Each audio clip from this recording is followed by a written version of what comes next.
Seems your phones and computers could be legally hacked by the Department of Justice, even if you've done nothing wrong. The Supreme Court has quietly approved new rules that could give access to all your digital information.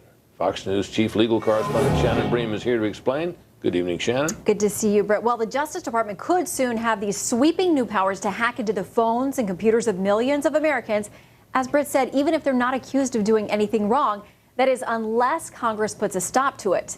The power stems from a federal rule change that the administration has been pushing for over the last couple of years, and one that's now been approved by the U.S. Supreme Court. So, without ever hearing a case or controversy on the topic, the nation's highest court has given Justice Department prosecutors the ability to go to any single federal magistrate and get a warrant that could allow the government to break into secure systems, search, copy, and transmit private files, and do this anywhere in the world.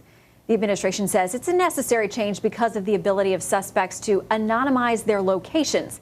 Well, Oregon Democrat Senator Ron Wyden says the plan would give the FBI authority to secretly probe into hundreds of thousands of computers that belong to innocent third parties and even crime victims.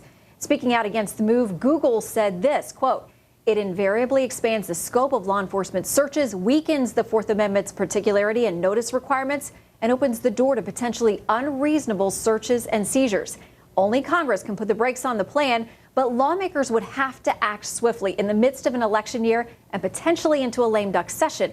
The rule changes go into effect December 1st if Congress doesn't put a stop to them. And there is bipartisan pushback from a growing coalition of senators. Democrat Patrick Leahy and Republican Mike Lee, they're leading the charge. They've officially asked Senate Judiciary Committee Chair Chuck Grassley to hold a hearing.